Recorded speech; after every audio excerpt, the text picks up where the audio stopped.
होली है, अब उसमें अधिकारी ने कहा कि मुसलमानों को घर से निकलने की जरूरत नहीं। इस तरीके के लोग जिनको सिर्फ हिंदू मुसलमानों के बीच नफरत करानी आती है, जहां सिर्फ नफरत की आग में बढ़ावा देते हैं ये लोग, वो लोग जिनको ना हिफाजत नहीं करने आती कॉन्स्टिट्यूशन की, ना कोई मुद्दों की बात नहीं करनी आती, उनको कोई अधिकार नहीं है कि वो हमारे मुल्क का माहौल ख़राब करें और हमारे मुसलमान भाई बहन के खिलाफ इस तरीके की नफरतबाजी फैलाएं, मुल्क के हालात ख़राब करें, डेवलपमेंट की काम की बात नहीं करें। और जहाँ पे होली का त्यौहार एक तरफ है, जुमे की नमाज, जुमे का दिन रमज़ान के महीने में दूसरी तरफ है, वहाँ पे आप अगर बैलेंस बना के नहीं रख सकते तो बहुत अफसोस की बात है, आपको शासन में रहने का कोई अधिकार ही नहीं। आप भर्ती हुए हैं लोगों की सेवा करने के लिए, आप भर्ती हुए हैं मुसलमानों की, हिंदुओं की, सबकी हिफाजत करने के लिए। आप एक ऐसे जगह पे बैठे हुए जहाँ पे मेजॉरिटी मुस्लिम्स हैं और आप वहाँ बात कर रहे हैं कि मुसलमान अपनी नमाज पढ़ने नहीं जाएं।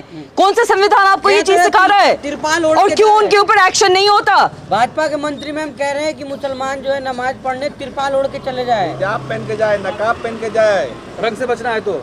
और जो रंग फेंक रहे हैं, कीचड़ फेंक रहे हैं, पानी फेंक रहे हैं, मुसलमान महिलाओं को, बच्चियों को टारगेट करते हैं, हमारे बुजुर्गों के ऊपर कीचड़ फेंकते हैं, वो क्या पहन के जाए? वो कौन सा चोला पहन के जाए? ये भी बता दें। संभल के अंदर तकरीबन 10 मस्जिदों को तिरपाल से ढक दिया गया है, इसे कैसे देख रही हैं इस आज़ाद भारत के अंदर? जो लोग औरंगजेब को गालियां देते हैं, जो लोग मुगल शासन को गलत कहते हैं, आप मुझे बताइए कि उस ज़माने में कौन से मंदिरों को ढका जाता था जब मुसलमान के कोई त्यौहार होते थे या किसी तरह का जुलूस निकलता था? कभी ये हादसा सुनने में आया है, किस्सा सुनने में आया है? क्योंकि हम तो वो कौम है जो देवा शरीफ में भी होली का त्यौहार मनाते हैं, जो हजरत निज़ामुद्दीन में भी होली का त्यौहार बना रहे हैं, अलीगढ़ मुस्लिम यूनिवर्सिटी में होली का त्यौहार बन रहा है। भाजपा के सांसद है ना, आप उनसे कोई सेंसिबल बयान एक्सपेक्ट कर सकते हैं क्या? मुझे बताइए, कोई सेंसिबल बयान देता है भाजपा का कोई भी सांसद, मंत्री, विधायक? कुछ लोगों को छोड़ के, गालिबन कुछ लोग ज़रूर ऐसे होंगे भाजपा में भी जो नहीं चाहते होंगे ये नफ़रत की बयानबाजी हो, लेकिन तमाम मेजॉरिटी जो लोग ये नफ़रत की बयानबाजी करते हैं, जिनको ना आदित्यनाथ जी रोकते, ना मोदी जी रोकते, ना अमित शाह जी रोकते, मैं उन लोगों पे सवाल उठा रही हूँ कि हमारे मुल्क को एकता का प्रतीक जो है उसको मोहब्बत में लोगों को रहने दें, हिंदू मुसलमान भाई बहनों में मोहब्बत रहने दें। ये मुल्क जितना आपका है उतना ही मुसलमानों का है, उतना ही सबका है। इस तरीके से अलग अलग जगह पर से हुड़दंग की जो खबरें आ रही हैं, क्या लगता है नेताओं के नफरत भरे बयान का असर दिख रहा है अब?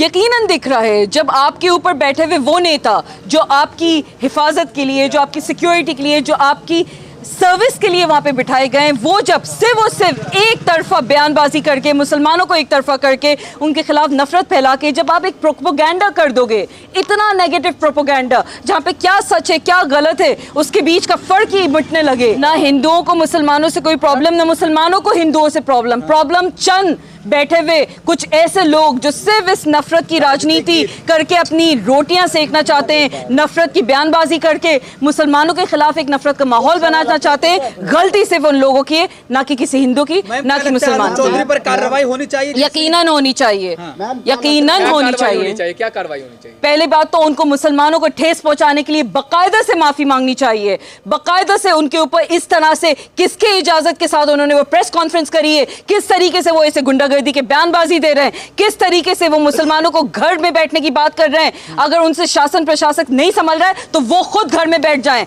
नहीं तो पहलवान है तो जाइए अपनी पहलवानगिरी जाके किसी अखाड़े में करिए। इस मुल्क का माहौल बिगाड़ने का आप ये गलती और ये नफरत फैलाने की गलती मत करिएगा।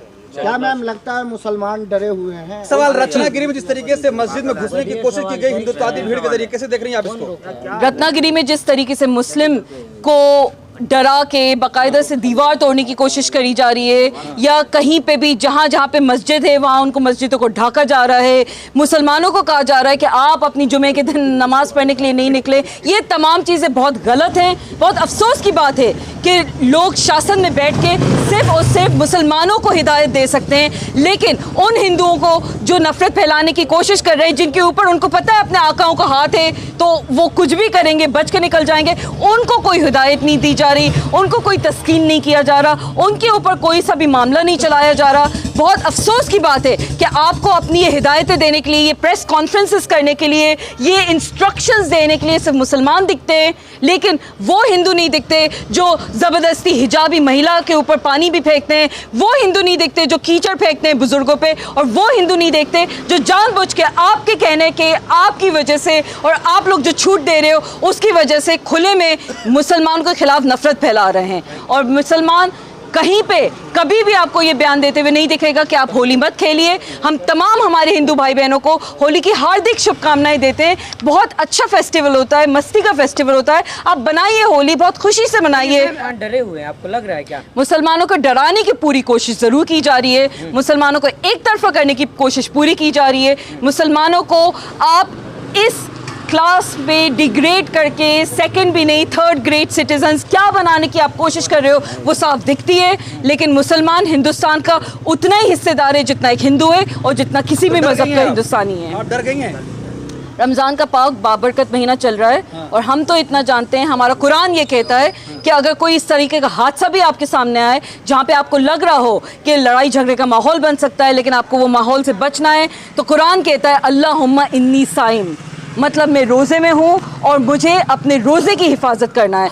कल को अगर कोई ऐसा हादसा सामने भी आ रहा है जहाँ मुसलमान के ऊपर ज़बरदस्ती रंग, कीचड़, पानी कुछ भी डाल दिया जाए, तो मैं अपने मुसलमान भाई बहन से भी ये अपील करूँगी कि आप नफ़रत को, झगड़े को बढ़ावा मत दीजिए, क्योंकि आपसे रिएक्शन मांगने के लिए, रिएक्शन लेने के लिए अगर ये टारगेट हो रहा है तो आप उस रिएक्शन को, उनको कोई रिएक्शन देके आप मज़ीद उस आग को बढ़ावा मत दीजिएगा। चुपचाप वहाँ से निकल जाइएगा, इसलिए नहीं क्योंकि आप डर गए, सिर्फ और सिर्फ इसलिए क्योंकि आपको आपकी रोज़े की हिफाजत करनी है और आपको इस मुल्क में अमन और शांति की हिफाजत करनी है। So be the bigger person, not because you are scared but because you care about India and you care about your Ramzan and the roza. जय हिंद।